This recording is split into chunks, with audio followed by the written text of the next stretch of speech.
살아가면서 정말 중요하게 이제 알아야 될 내용이에요. 바로 선거입니다. 선거. 선거에 대해서 나오니까 우리 지금 40분이니까요. 내용을 읽는 거는 뭐 어렵지 않은 내용이라서요. 네. 50분까지 읽고 네, 풀어보고요. 뭐 빨리 푸신 분은 이제 화장실 한번 갔다 오셔도 되고요. 네. 읽어보시고 제가 해설하겠습니다. 자, 4시 50분에 해설 시작할게요.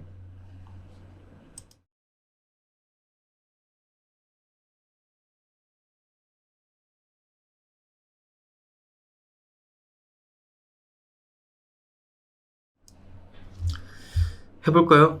다 읽어봤죠? 어때요? 여태까지 여러분들이 알고 있던, 초등학교 때도 계속 배웠고 그냥 알고 있었던 선거의 4원칙과는 좀 내용이 훨씬 더 많이 들어갔죠. 그러니까 오늘 이 수업을 다 듣고 나면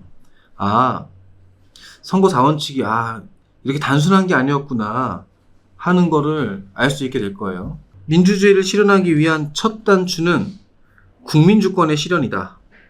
국민이 주권자로서 그 권한을 행사할 수 있어야 하는 것이다. 그러나 사회 구성원 모두가 직접 권한을 행사하기에는 넓은 영토와 많은 인구수 때문에 현실적으로 어렵다. 우리 앞에서 봤잖아요, 이거. 그래서 등장한 게 뭐다? 간접민주주의다. 간접민주주의는 대표자를 선출함으로써 실현된다. 대표자를 선출함으로써 실현된다. 바로 그 대표자를 선출하는 수단이 선거인 것이다. 자, 선거는 국민주권을 실현하기 위한, 여기 중요하죠? 국민주권을 실현하기 위한 가장 기본적 수단이며 민주주의의 꽃이라 불린다. 자, 이러한 선거는 여러 가지 기능을 하는데 가장 기본적인 기능이 첫 번째, 대표자의 선출이다. 이게 첫 번째 기능이에요. 일정 연령 이상의 국민들이 선거권을 행사하여 대표자를 선출한다. 이러한 과정을 거쳐 선출된 대표자는 행사하는 권력에 대한 정통성과 정당성이 부여된다. 자, 두 번째들. 정통성과 정당성이 부여된다. 무슨 뜻이냐면, 뽑혔다라는 거는 국민 다수가 표를 줬고 그래서 당선된 거 아닙니까? 그럼 다수의 지지를 얻어서 당선이 됐다. 그렇기 때문에 그 사람이 행사하는 권력은 국민의 동의를 얻어서 행사하는 것이니 정통성과 정당성이 있다. 이렇게 표현하는 거죠. 됐죠? 이게 선거의 두 번째 기능이에요. 다음, 선거를 통해 선출되었다는 것은 선출된 대표가 공약한 정책과 비전에 대해 국민 다수가 동의 및 지지를 하였다는 것을 의미하므로 정통성과 정당성을 갖추었다고 볼 수 있는 것이다. 또한 선거는 대표자를 선출하여 권력을 부여하기도 하지만 다른 측면으로는 집권 세력에 대해 재신임하거나 다시 믿고 뽑아주는 거예요. 재신임하거나 책임을 물어 교체할 수 있는, 즉, 세 번째, 권력 통제 기능도 담당한다. 권력 통제 기능도 담당한다. 세 번째 기능이죠. 선거는 권력을 통제하기도 하는구나. 뭐냐면 잘하면 계속 뽑아주고 잘못하면은 이제 다음부터 안 뽑아주고 이렇게 통제하는 거예요. 이렇게 해야 정치인들이 국민 무서운 줄 알고 열심히 일을 하겠죠. 자, 이어서 볼게요. 선거를 통해 정치에 참여함으로써 시민의 의사와 이익이 표출되고 집약되기도 하며 주권의식이 함양되고 정치적 효능감도 느낄 수 있다. 자, 여러분 여기서부터가 중요합니다. 여기서부터 잘 집중해서 들으면 돼요. 앞에는 어차피 대부분 다 아는 내용들이었을 거야. 선거는 이런 것들이다 라고. 자, 선거는 4가지 원칙에 따라 치러져야 한다. 첫째, 보통선거. 많이 들어봤죠? 보통선거. 여기서는 이거를 아주 자세하게 볼 거예요. 보통선거란, 앞으로 누가 여러분들한테 물어보면 이렇게 설명해 주면 됩니다. 신분, 교육, 재산, 인종, 성별, 종교, 즉 어떠한 것과도 어떠한 기준도 상관없어요. 안 돼. 이런 조건에 제한이 있으면 안 돼. 즉 제한 없이 일정 연령에 달한 모든 유권자에게 선거권을 부여하는 것, 이게 보통선거예요. 그러니까 어떠한 조건도 걸면 안 돼. 그저 일정한 나이 이상이면은 누구라도 다 선거에 참여할 수 있어야 한다. 이게 보통선거예요. 보통선거의 확립은 근대 시민혁명과 시민운동을 거쳐 시민들의 부단한 노력의 결과물이며 선거에 있어서 필수적인 조건이다. 그럼 보통선거의 반대말이 나오네요. 이와 반대되는 것을 제한선거라고 한다. 제한선거. 이거는 보통선거의 반대말이죠.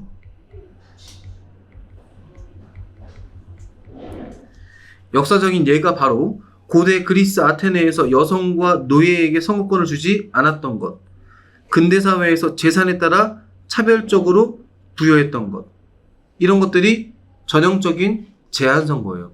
이러면은 민주적 선거가 아니란 얘기지. 됐죠?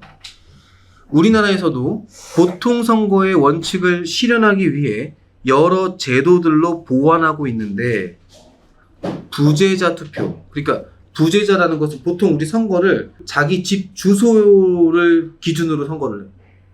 그런데 사람이 뭐 사정상 자기 집에 없고 지방 같은 데 가서 일하거나 살 수도 있잖아. 대표적인 게 군인들. 나중에 군대 가면은 집은 서울인데 군부대에서 살잖아. 그럼 선거 때 나와서 집까지 와가지고 선거하고 다시 들어가나? 못하거든. 해당 군부대가 있는 지역, 거기에서 투표할 수 있게 해주는 거야. 거기서 투표를 해도 본인의 주소지에 그 표가 영향을 주게 되는 거지. 거기 써 있죠? 부재자 투표, 그 다음에 제외 국민 투표. 그래서 부재자 투표를 아무 데서나 하면 돼요. 전국에 다 설치가 돼. 아무 데나 가서 본인 신분증 내고 하면 돼요. 그렇게 할 수 있어. 그 다음에 집행유예 중인 자에게 투표권을 부여하는 거. 그러니까 집행유예라는 건 유죄예요, 유죄. 예를 들어 피고인 뭐 갑에게 징역 1년에 집행유예 2년을 선고한다. 이래버리면은 1년 동안 원래 감옥을 가야 되지만 그 감옥을 가게 집행하는 걸 2년 동안 미루겠다는 소리거든. 그리고 그 2년 동안 범죄를 저지르지 않으면 더 이상 감옥 안 가도 돼요. 유죄이지만 밖에 있잖아, 지금. 감옥 안 가고. 그럼 굳이 얘한테까지 선거권을 박탈하는 것은 과도하다. 그럼 너도 투표할 수 있게 해줄게. 이런 게 또 이제 보통선거를 보장하기 위한 제도들인 거죠. 자, 이런 것들이 우리나라에서 보통선거를 실현하기 위한 제도들이다. 자, 뒤에 이제 부연설명 써있네요. 투표는 본인의 주민등록상 주소지에서 하게 되는데 직장 혹은 군복무 중 등의 사유로 주소지가 아닌 곳에 있는 사람에게도 해당 지역에서 투표를 할 수 있게 해주는 제도이며, 제외국민 투표도 같은 맥락이다. 또한 유죄 판결이지만 형의 집행을 일정 기간 미루어 석방된 사람에게도 형 집행 중이 아니기 때문에 투표권을 박탈하지 않고 투표를 할 수 있게 해주는 것도 보통선거 원칙을 실현하기 위한 제도 중 하나이다. 자, 이제 두 번째, 직접선거예요. 직접선거. 이거 너무 당연하지? 선거권을 갖고 있는 사람이, 즉 선거권자가 대리인을 거치지 않고, 야, 네가 나 대신 투표 좀 하고 와. 이거 안 돼. 스스로 투표하는 것을 말한다. 이건 직접선거를 말한다. 직접선거라고 하죠. 이거랑 이제 반대 의미가 간접선거예요. 다음. 그래서 이건 별로 이렇게 큰 내용이 없어요. 자, 세 번째가 비밀선거예요. 비밀선거. 선거권자가, 직접선거의 반대말을 간접선거라고 하기보다도 정확히 반대말은 대리선거죠. 직접선거 제도가 있고 간접선거 제도가 있어요. 미국 같은 경우는 간접선거하지. 우리는 직접선거하지만, 미국 워낙에 이제 인구가 많고 땅이 넓어서 직접 하기 힘들어서. 그 다음에 이제 비밀선거는 선거권자가 누구에게 투표했는지 알 수 없게 하는 걸 말한다. 1853년 영국의 식민지였던 오스트레일리아주에서, 그때는 오스트레일리아주가 이제 호주잖아. 원래 영국의 식민지였었거든. 그때 처음 도입됐고, 반대 의미는 공개선거예요. 그래서 우리나라도 나중에 선거권 얻게 되면, 지금 이제 만 18세 이상부터 할 수 있잖아. 그 투표할 때 기표소 안으로 들어가서 하거든? 이 하얀색 천 안으로? 거기서 내가 누구한테 찍는지 사진 찍거나 하면 안 돼요. 그건 무효돼요. 비밀선거 원칙이 어긋나거든. 다 찍고 투표함에 넣은 다음에 나와서 내가 누구를 찍었는지 말하는 건 상관없어. 이건 이제 비밀선거를 지키기 위해서. 자, 이런 걸 이제 비밀선거라고 합니다. 여기까지는 어려운 내용이 없어요. 중요한 건 바로 평등선거예요. 평등선거. 오늘 이것만 잘 이해해도 여러분들 진짜 많이 얻어가는 거죠. 대부분 학생들한테 평등선거가 뭐냐라고 물어보면은 다 한 표씩 행사하는 거야 라고 대답해. 물론 틀린 말은 아니야. 근데 앞으로는 누군가가 평등선거가 뭐냐고 물어보면 이렇게 대답해 주면 돼. 한 표씩 하는 건 맞는데 한 표의 가치가 같아야 돼. 이게 평등선거예요. 평등선거는 선거권자가 동일한 한 표를 행사해야 하고, 그러니까 누구는 2표 주고 누구는 1표 주고 이러면 안 된다 소리지. 다 똑같이 줘야 돼. 그 표의, 자 이게 포인트입니다. 표의 가치가 동일해야 된다. 표의 가치가 동일해야 된다. 즉 이걸 조금 어려운 말로 표의 등가성의 원리라고 해요. 등, 같을 등, 가치가 같아야 된다. 됐어요? 표의 등가성에 대해서는 좀 더 살펴봐야 할 필요가 있다. 자, 선생님이 예를 썼어요. 자, 이 예를 여러분들은 한번 읽어봤잖아. 내가 읽을 시간을 준 이유가 있어요. 읽어봤을 테니까 이 부분을 선생님이 한번 그림으로 한번 설명을 해볼게요.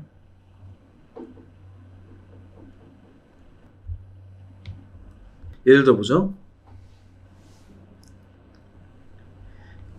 A라는 선거구가 있어요. 선거구라는 건 이제 뒤에 써 있을 건데, 선거를 치르는 하나의 지역 단위를 말해.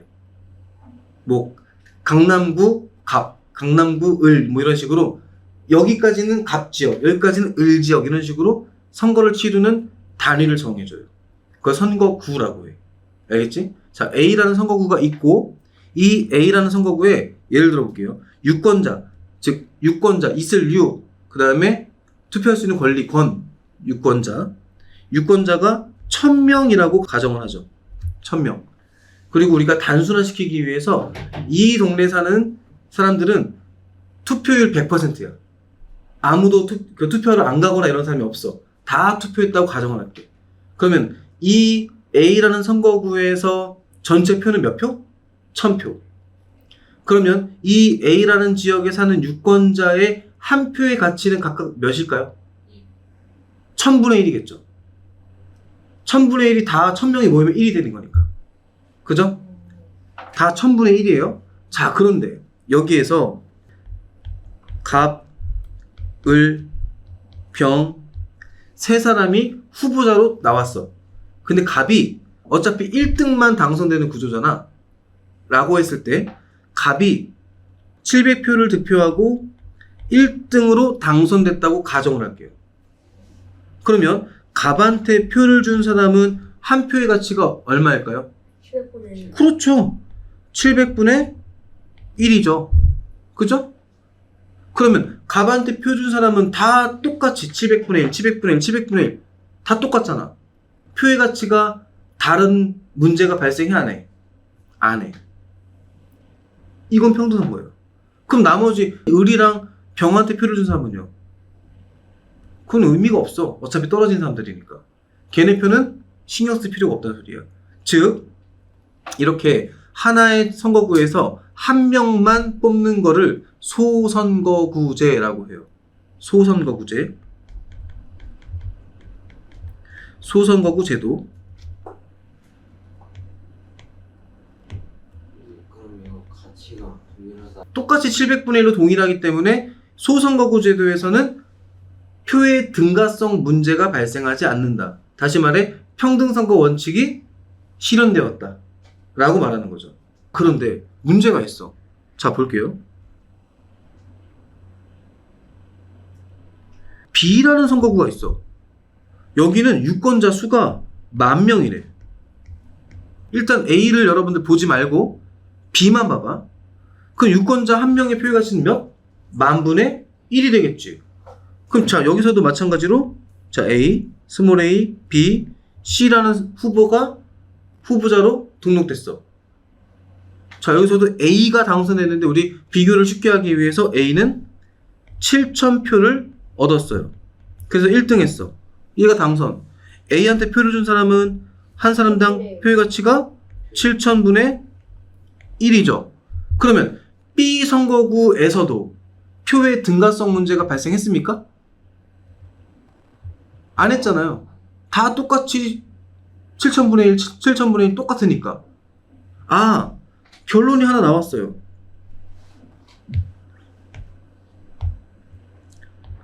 소선거구제는 에서는 선거구 안에서 선거구 내 당선자 간 표의 등가성 문제가 발생하지 않는다. 이 말 이해됩니까? 소선거구제에서는 선거구 안에서 어차피 당선자가 한 명밖에 없어. 선거구 안에서 내라는 말은 A라는 선거구 안에서 갑 한 명, B라는 선거구 안에서 A 한 명. 오케이? 비교 대상이 없잖아. 나머지 다 떨어졌으니까. 고로 표의 등가성 문제가 발생할 게 없어요. 그런데 여기서 문제가 있지. 자, 이게 같은 나라라고 쳐볼게. 한 나라에서 A랑 B 선거구의 인구차가 지금 10배 차이죠. 이렇게 비교하면. 그죠? B 선거구가 10배 많잖아. 인구가. 그러면 A 선거구에 사는 사람 한 표의 가치는 1000분의 1이었지만 B 지역에 사는 사람의 한 표의 가치는 10,000분의 1이죠. 누구의 표의 가치가 크죠? A의 표의 가치가 크죠. 이러면 불평등한 거잖아. 이걸 좀 더 쉽게 얘기해볼까? 승동이네 반은 한 반에 30명이 있어. 그 다음 호준이네 반은 한 반에 60명이 있어. 둘 다 똑같이 반장을 뽑을 거야. 그리고 반장은 권한이 똑같아. 30명 중에 한 명이 뽑히던 60명 중에 한 명이 뽑히던 걔가 행사할 수 있는 권한은 똑같아. 그러면 너희 반에서는 한 학생당 표의 가치가 30분의 1, 60분의 1. 어느 반이 더 표의 가치가 큰 거죠? 30명이 있는 반의 표의 가치가 큰 거야. 이러면 불평등한 거지. 평등선거에 어긋나는 거죠. 표의 가치가 달라져 버리니까. 이게 일단 표의 등가성입니다. 근데 하나만 더 해볼게요. C가 있어요. 자, C 지역도 유권자가 10,000명이에요. 10,000명. 이건 지울게요.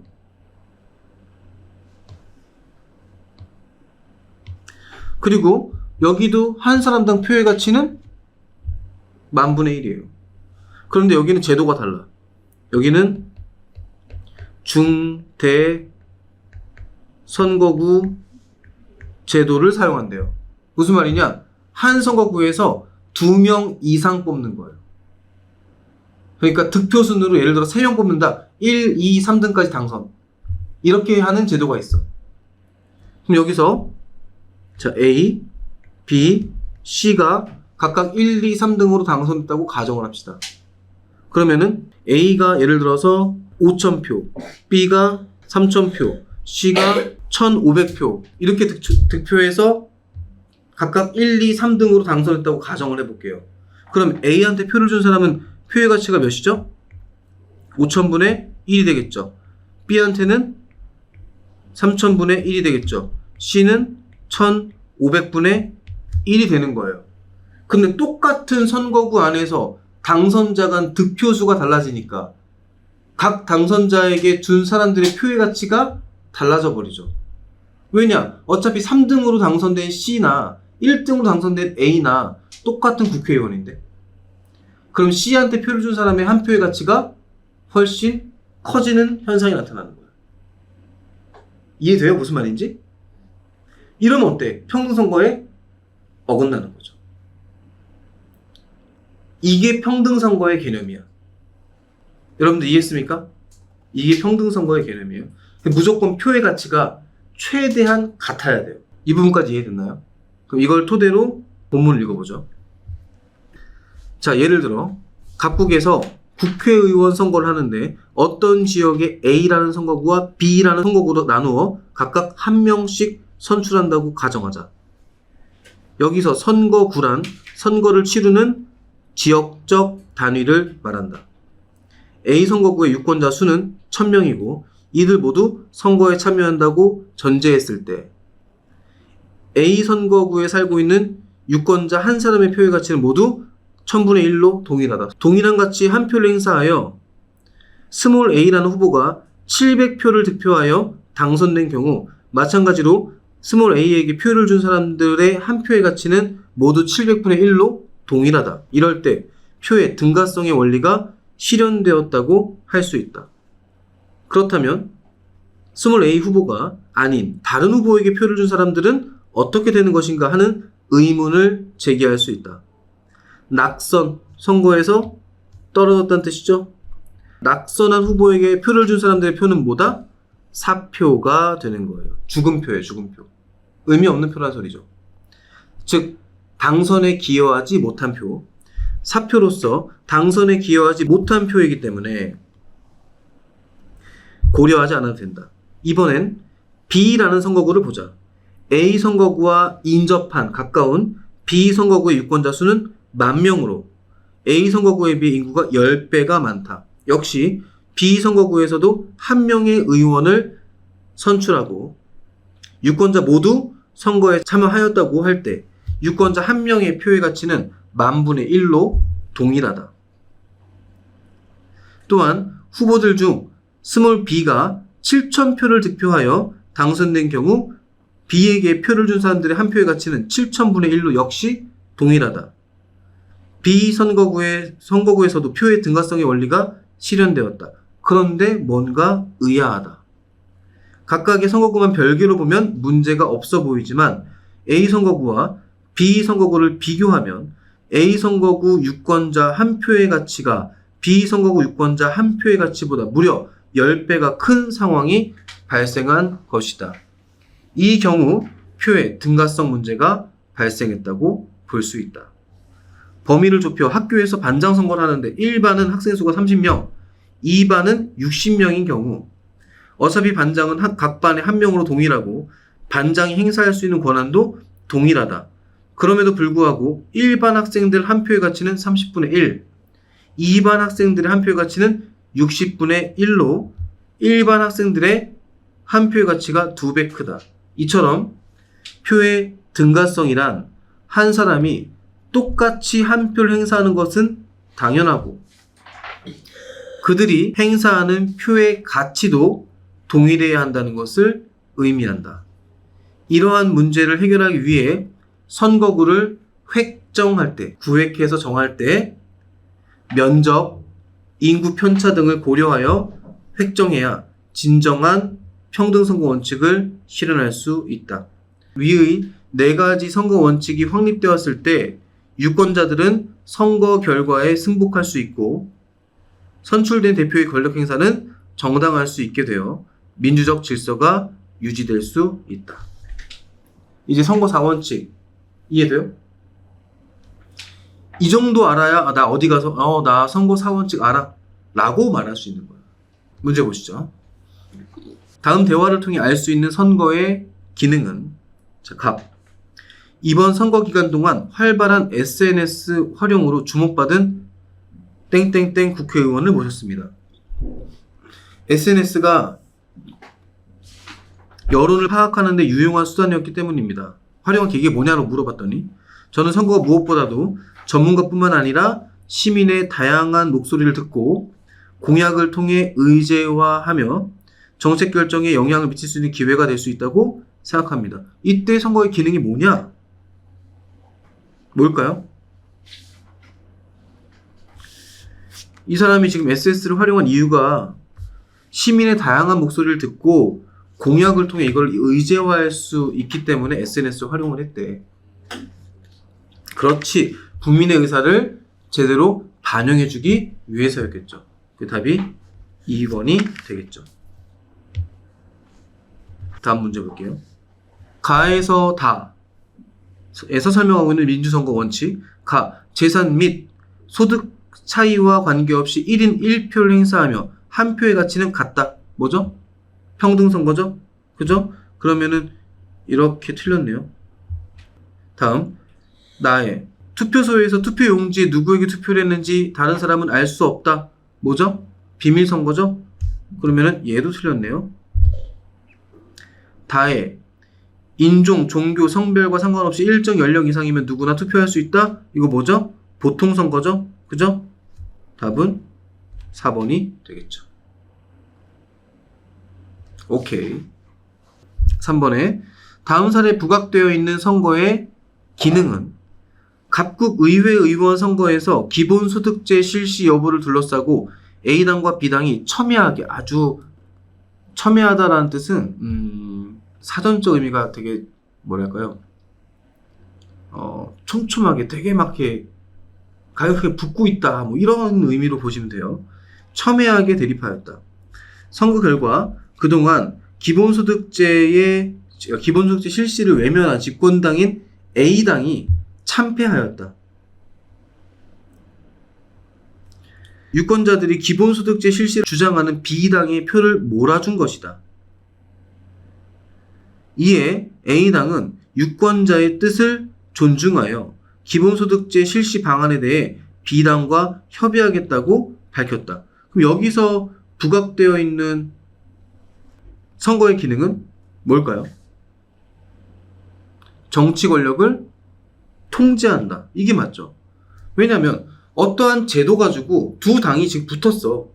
근데 여기서 이 국민들은 기본소득제 실시를 국민들은 원했던 거야. 그래서 이거를 반대했던 집권당인 A당이 졌어. 이 말이 무슨 말이냐? 국민을 외면하고는 선거에서 이길 수가 없다. 즉 국민들 입장에서는 너희 국민들의 말 안 들어? 그럼 난 너희한테 표 안 줄 거야. 즉 현재 권력을 잡고 있던 집권당인 A를 심판한 거지. 그럼 니네 안 뽑아주고 B당에게 손을 들어준 거잖아. 권력을 통제한 거죠. 답은 1번이 되겠죠. 다음 문제. 다음에서 A국이 당면한 문제를 해결하기 위해 채택했던 선거 원칙을 순서대로 나열한 것. A국은 처음부터 모든 시민들에게 투표권을 부여하지는 않았다. 일정 수준 이상의 교육을 받고 재산을 보유한 사람에게만 투표권을 부여하는 문제점을 가지고 있었다. 이를 해결하기 위해 일정 연령 이상의 시민에게 투표권을 부여하게 되었다. 하지만 이때에도 도시지역 거주자에게는 3표를 부여하고 농촌지역 거주자에게는 1표를 부여하는 한계가 있었다. 따라서 모든 유권자에게 2표를 부여하여 1표는 지역구 후보에게 또 1표는 정당에게 투표하도록 하는 선거제도가 마련되었다. 그러면 이때의 채택했던 선거 원칙 뭘까요? 일단 보통선거 원칙, 그 다음에 평등선거 원칙. 그쵸? 답은 그쵸, 1번이죠.